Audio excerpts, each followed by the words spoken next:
setelah menempati posisi ke-9 dan ke-8 pada latihan bebas hari Jumat, serta posisi kedua di kualifikasi. Marc Marquez finish ke-6 dalam balapan sprint di Mugello. Pada race hari Minggu, pembalap Repsol Honda itu berpeluang naik podium dalam balapan 23 lap di sirkuit Italia itu. Tetapi saat melaju di lap ke-6, dia tergelincir dan mendarat ke gravel trap di tikungan 15 saat berada di posisi ke-4. Tidak seperti biasanya, Marquez adalah pembalap yang sering bisa selamat dari jatuh yang paling ekstrim. Apakah dalam tanda kutip kesaktiannya yang dulu telah hilang? Melihat hal itu, kepala krunya, Santi Hernandez, terlihat sangat kecewa. Tidak heran, karena Marquez belum pernah menyelesaikan balapan hari Minggu sejak GP Malaysia 2022. Tahun ini dia 3 kali start di balapan hari Minggu. Di Portugal, dia jatuh bersama Miguel Oliveira. Kemudian dia jatuh lagi pada upaya comeback-nya di Le Mans. Dan sekarang di Mugello juga. Saat ini dia hanya menempati peringkat 18 di klasemen pembalap dan sejauh ini belum bisa meningkat.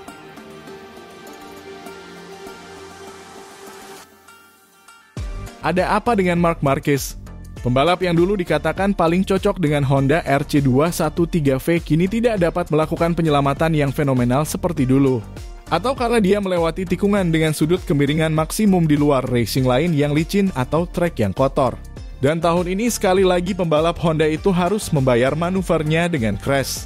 Fakta bahwa dia masih bisa bertarung dengan adiknya Alex yang memakai Ducati mungkin telah memberikan dorongan atau semangat ekstra pada diri Marc Marquez. Ducati Desmo Sedici sudah tidak tersentuh pada hari Sabtu. Dan keunggulan itu ditunjukkan dengan jelas pada race hari Minggu. Meskipun sayangnya, sang adik juga crash tak lama setelah dirinya. Untuk balapan hari Minggu, Marc Marquez secara alami memiliki prospek masuk 3 teratas. Hari ini saya membalap dengan baik. Saya merasa cukup nyaman. Saya memacu motor, tetapi pada saat yang sama saya melihat bahwa Bagnaia dan Martin sedikit lebih cepat. Saya kemudian mencoba untuk menjaga kecepatan saya. Dan tetap berada di grup bersama Marini, kata rider berusia 30 tahun itu. Marquez menambahkan, tapi seperti yang kami alami sepanjang musim, kami kesulitan di zona pengereman. Sejak di lap pertama saya mengalami saat-saat yang mengkhawatirkan ketika roda depan terkunci parah sebelum tikungan 10. Setelah itu di lap ke-6, kejadian serupa terjadi di tikungan terakhir, jadi saya terlempar keluar. Saya ingin mengatur situasi tapi tiba-tiba saya kehilangan kendali atas roda depan. Tentu, itu adalah kesalahan saya. Jelas bahwa kami harus meningkatkan motornya. Saya mengatakan kepada tim teknis kami, kita semua terlalu banyak mengambil risiko. Semua pembalap Honda jatuh dan terluka. Jika Anda memiliki pembalap pemenang, Anda juga harus memberi mereka motor pemenang. Kami memiliki mentalitas bahwa kami ingin berada di depan. Mir crash dan cedera pada hari Jumat, Rins kemarin, dan hari ini gantian saya yang crash. Tapi saya beruntung tidak cedera seperti pada hari Jumat. Ini jelas membuktikan bahwa kita mengambil risiko terlalu banyak. Jadi kita harus mengubah situasi ini, tegas Marc Marquez. Upaya perbaikan kini berlanjut di Honda sejak 2020, tetapi Marc Marquez belum pernah memenangkan balapan sejak Texas pada Oktober 2021. Jadi tidak ada titik terang yang terlihat di tim Jepang itu dan karena Ducati semakin kuat.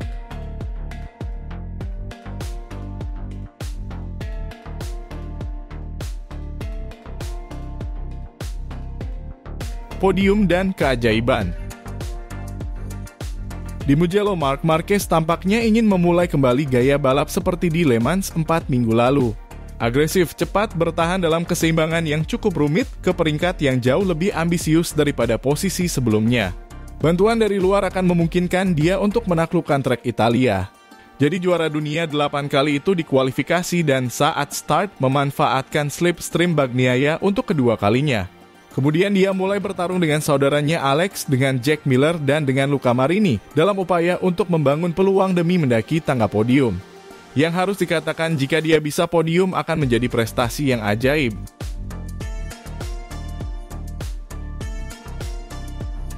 Tentu saja pada saat balapan Minggu di Mugello, Marc Marquez terlihat begitu marah saat jatuh.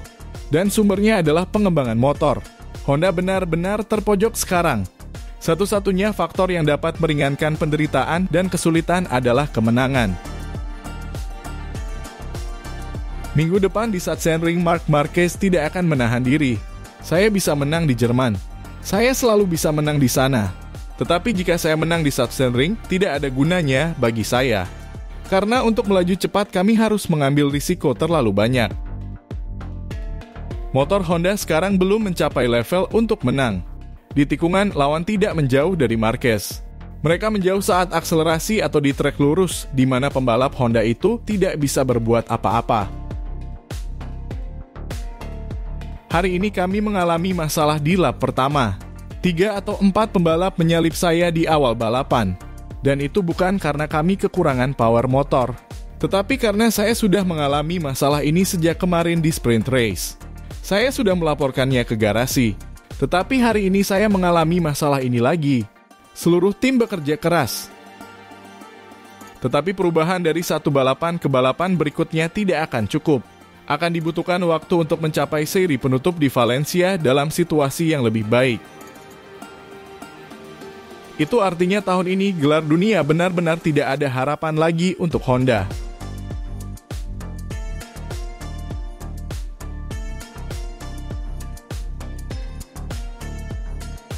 Carlo Pernat memberikan pendapatnya mengenai situasi Honda. Di atas segalanya, Honda dan Marc Marquez harus menentukan pilihan antara mengembangkan motor atau menjadi cepat, bahkan mengejar kemenangan.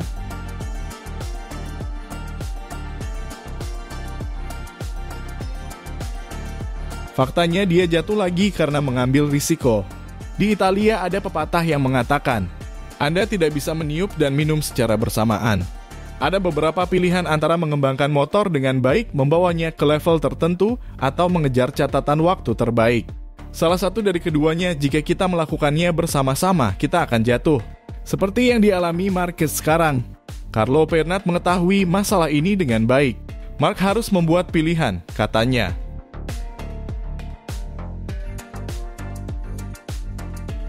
Apakah menurut Carlo Pernat Pecco Bagnaia sudah memenangkan kejuaraan dunia saat ini? Menurut saya, Pecco sudah menjadi favorit sejak awal. Tidak hanya untuk yang nomor 1. Dia merasa nyaman dengan motor Ducati. Dia membuat beberapa 0 poin seperti tahun lalu, tapi itu tidak masalah. Bezzecchi sangat kuat dan memberikan banyak tenaga, tetapi dia masih harus menempatkan dirinya untuk mengambil langkah terakhir. Bahkan jika dia menjalani kejuaraan yang hebat. Pecco tahun ini memiliki satu-satunya lawan di kubunya. Itu artinya Ducati melawan Ducati.